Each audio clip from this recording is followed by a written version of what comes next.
പകരത്തിന് പകരം. വളരെ കാലം മുമ്പ് ഒരു നഗരത്തിൽ ഒരു പണക്കാരൻ താമസിച്ചിരുന്നു. അയാളുടെ പേര് രാഘവൻ എന്നായിരുന്നു. ദിവസങ്ങൾ കഴിയും തോറും അയാളുടെ വ്യാപാരം കുറഞ്ഞു വന്നു. അയാളുടെ സുഹൃത്തുക്കളെല്ലാം അയാളെ വിട്ടുപോയി. അയാളുടെ വ്യാപാരം നശിച്ചു. രാഘവൻ വളരെയധികം ദുഃഖിതനായി. പക്ഷേ അയാൾ പ്രതീക്ഷ കൈവിട്ടില്ല. അയാൾ ഈ നഗരം വിട്ട് മറ്റേതെങ്കിലും നഗരത്തിൽ പോയി അവിടെ തൻ്റെ ഭാഗ്യം പരീക്ഷിക്കാൻ തീരുമാനിച്ചു. അയാൾ തൻ്റെ ശേഷിച്ച സമ്പാദ്യമെല്ലാം വിറ്റു. ഇനി അയാളുടെ കയ്യിൽ പാരമ്പര്യമായി ലഭിച്ച ഒരു ത്രാസ് മാത്രമേ ഉണ്ടായിരുന്നുള്ളൂ. രാഘവന് ഭാനു എന്നു പേരുള്ള ഒരു കൂട്ടുകാരനുണ്ടായിരുന്നു. നഗരം വിട്ടു പോകുന്നതിന് മുമ്പ് അയാൾ ഭാനുവിന്റെ വീട്ടിൽ പോയി. ഭാനു രാഘവന്റെ കഥ കേട്ട് വളരെ ദുഃഖിതനായി. ഭാനു പറഞ്ഞു, എനിക്ക് താങ്കളെ സഹായിക്കണമെന്ന് ആഗ്രഹമുണ്ട്. അതിന് തന്നെയാണ് ഞാൻ വന്നത്. ഇനി എൻ്റെ കയ്യിൽ ഈ ത്രാസ് മാത്രമേ ഉള്ളൂ. ഞാൻ തിരിച്ചു വരുന്നവരെ താങ്കൾ ഈ ത്രാസ് ഇവിടെ ഒന്ന് സൂക്ഷിക്കണം. വിരോധമില്ലല്ലോ? ഇത്രയും ചെറിയ സഹായം മതിയോ? എങ്കിൽ താങ്കളുടെ ആഗ്രഹം പോലെ തന്നെ ആയിക്കോട്ടെ. താങ്കൾ ഒട്ടും വ്യസനിക്കണ്ട. താങ്കൾ വരുന്നത് വരെ ഈ ത്രാസ് ഇവിടെ സുരക്ഷിതമായിരിക്കും. താങ്കൾ ധൈര്യമായിട്ട് പോയിക്കൊള്ളൂ. വളരെ നന്ദിയുണ്ട് സുഹൃത്തെ. അങ്ങനെ ത്രാസ് ഭാനുവിനെ ഏൽപ്പിച്ച് രാഘവൻ അവിടെ നിന്നു പോയി. വേറെ നഗരത്തിലെത്തിയ അയാൾ കഠിന പരിശ്രമത്തിലൂടെ വീണ്ടും പണക്കാരനായി മാറി. അയാൾ തന്റെ ജന്മനാട്ടിലേക്ക് തിരിച്ചു പോകുവാൻ ആഗ്രഹിച്ചു. കുറച്ചു ദിവസങ്ങൾക്കകം അയാൾ തന്റെ പഴയ നഗരത്തിലെത്തി. അയാൾ അവിടെ പുതിയൊരു വീട് വെച്ച് താമസം ആരംഭിച്ചു. ഒരു ദിവസം രാഘവൻ ഭാനുവിന്റെ വീട്ടിലെത്തി. തന്റെ സുഹൃത്തിനെ വീണ്ടും കണ്ടതിൽ ഭാനു അതിയായി സന്തോഷിച്ചു. ആ രാഘവ, നിന്നെ കണ്ടതിൽ സന്തോഷം. നിനക്ക് സുഖം തന്നെയല്ലേ?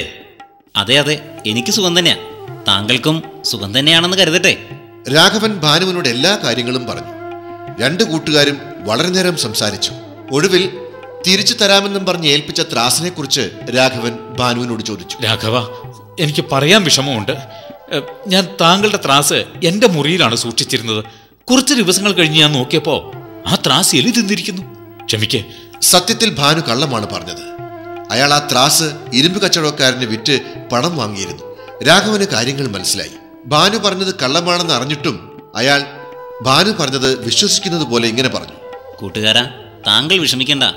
എലി ത്രാസ് തിന്നതിന് താങ്കൾ എന്തിനു മാപ്പ് ചോദിക്കണം? സാരമില്ല, അത് മറന്നേക്കൂ. ഓ, ഞാനൊരു കാര്യം മറന്നു. ഞാൻ താങ്കൾക്കൊരു സമ്മാനം വാങ്ങി വെച്ചിട്ടുണ്ട്. താങ്കളുടെ മകനെ എൻ്റെ കൂടെ അയച്ചാൽ ഞാനത് കൊടുത്തുവിടാം. എന്താ, ഇപ്പൊ തന്നെ അയക്കുകയല്ലേ? ഇവനാളൊരു പമ്പര വിഡ്ഢി തന്നെ. ആ, തീർച്ചയായും ഞാൻ അവനെ ഇപ്പോൾ തന്നെ താങ്കളുടെ കൂടെ അയക്കാം. എന്താ പോരെ? തന്റെ കൂട്ടുകാരനെ പറ്റിച്ചതോർത്ത് ഭാനുവിന് ചിരി വന്നു. രാഘവൻ താൻ പറഞ്ഞത് വിശ്വസിക്കുക മാത്രമല്ല, തനിക്ക് സമ്മാനവും കൊടുത്തുവിടാൻ ഒരുങ്ങുന്നു. ഭാനു തന്റെ പുത്രനായ രവിയെ രാഘവന്റെ കൂടെ അയച്ചു. രാഘവൻ വീട്ടിലെത്തിയപ്പോൾ രവിയെ നിലവറയിലുള്ള തടവറയിൽ അടച്ചു. സന്ധ്യയായിട്ടും രവി വീട്ടിൽ തിരിച്ചെത്താത്തത് കാരണം ഭാനു വ്യാകുലനായി. അയാൾ രാഘവന്റെ അടുത്തെത്തി ഇങ്ങനെ ചോദിച്ചു. എന്റെ മകനെവിടെ? അവൻ ഇതുവരെ വീട്ടിൽ തിരിച്ചെത്തിയില്ല. രാഘവൻ അതീവ ദുഃഖിതനായി ഇങ്ങനെ പറഞ്ഞു. സുഹൃത്തെ, എനിക്ക് താങ്കളോട് പറയാനുള്ളത് ഒരു ചീത്ത വാർത്തയാണ്. ഞങ്ങൾ ഇങ്ങോട്ട് വരുന്ന വഴിക്ക് താങ്കളുടെ കുട്ടിയെ ഒരു വലിയ കഴുകൻ റാഞ്ചിക്കൊണ്ടുപോയി. ഞാൻ രക്ഷപ്പെടുത്താൻ ഒരുപാട് ശ്രമിച്ചു നോക്കി. പക്ഷേ എനിക്ക് കഴിഞ്ഞില്ല. ഇത് അങ്ങയെ എങ്ങനെ അറിയിക്കുമെന്നോർത്ത് വിഷമിക്കുകയായിരുന്നു ഞാൻ. നീ നുണ പറയുകയാണ്. ഒരു കഴുകൻ 10 വയസ്സുള്ള എന്റെ കുട്ടിയെ റാഞ്ചി എടുത്തോണ്ട് പോയെന്ന് പറഞ്ഞാൽ വിശ്വസിക്കാൻ ഞാൻ അത്ര വലിയ മണ്ടനൊന്നുമല്ല. രണ്ട് സുഹൃത്തുക്കളും പരസ്പരം കലഹിക്കാൻ തുടങ്ങി. അവരുടെ ചുറ്റും ആളുകൾ കൂടി. ആളുകളുടെ ഉപദേശപ്രകാരം രണ്ടുപേരും ന്യായാധിപന്റെ അടുത്തെത്തി. ന്യായാധിപനോട് ഭാനു ദേഷ്യത്തോടെ കാര്യങ്ങൾ പറഞ്ഞു. ന്യായാധിപ, ഈ വ്യക്തി എന്റെ കുഞ്ഞിനെ ഒളിപ്പിച്ചു വെച്ചിരിക്കുകയാണ്. ദയവ് ചെയ്ത് എന്റെ കുഞ്ഞിനെ തിരികെ തരാൻ അങ്ങ് ഇയാളോട് പറയണം. ന്യായാധിപൻ രാഘവനോട് ചോദിച്ചു. ഇയാളുടെ കുഞ്ഞ് എവിടെയാണെന്ന് താങ്കൾക്കറിയാമോ?